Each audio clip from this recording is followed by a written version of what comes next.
It's England outside. Greetings, thespians. It's Tuesday, and Happy New Year.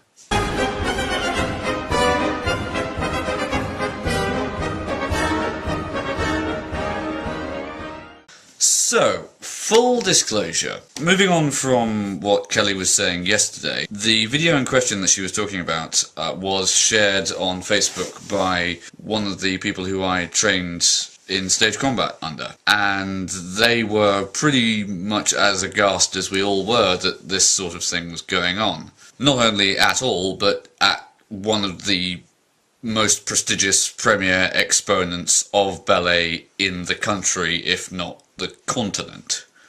Now, Kelley went on yesterday at length and very impassionately about why that is just so many types of not okay. Now, I don't want to carry on from that, but from my perspective, what this does really show is that it doesn't matter what level of the profession you're at, there are some rules that everyone really has to abide by in order that people are safe and happy and, you know, have the working environment they deserve, frankly. Given where I've seen that video go on Facebook alone, I'm willing to bet that quite a large amount of at least the engaged British acting community knows about it by now, and hopefully, A, that was 2 years ago and they've changed, or B, they will have to now due to just public pressure, because that's just not on. It actually reminded me of a story that the teacher who originally shared it on Facebook that I saw, it was a story that she told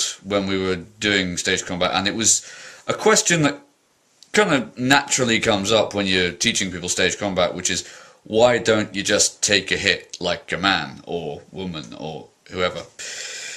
Like, if it's just a slap, you know, it's not so bad. But she used the slap as an example. She said, okay, I don't know if this story is true, but even if it's apocryphal, it makes a point. There was a James Bond film, Once Upon a Time, with Pierce Brosnan, where he does get slapped in the face by Terry Hatcher.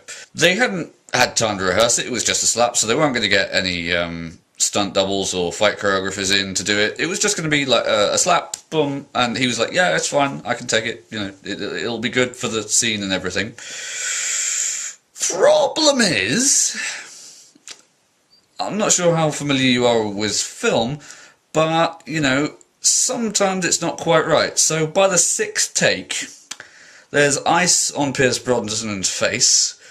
Terry Hatcher's off in the next room having sort of massage therapy on her hand. The makeup team are tearing their hair out, trying to make it look like this guy's face isn't swelling from the amount of times he's been hit in it. The ice hotel they're shooting in is currently melting around them, and it's all a pretty bad scene. On the flip side of that, on stage, if it's just a slap, fine, but best case scenario, it goes down and it's just slightly stinging.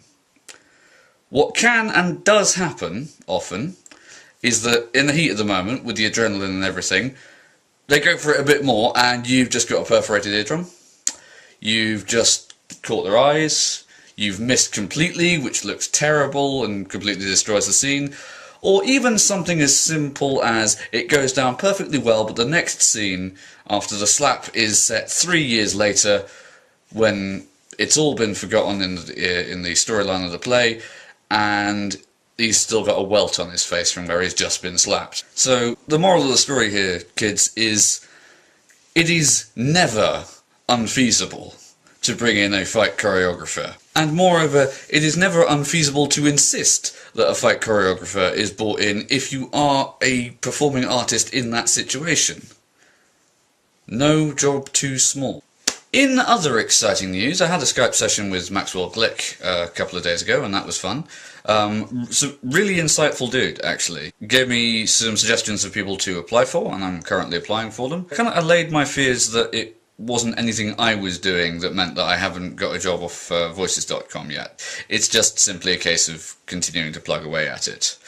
Also, on a similar note, I have been invited in March to go to London and sign on with a supporting artists agency, which, okay, it's extra work, but it's still a step in the right direction, and I'm fully intending to go and do it. Other projects, the Grand Guignol project is continuing apace. We just finalised the scripting for our Kickstarter pledge campaign video, which should be shooting sometime next week.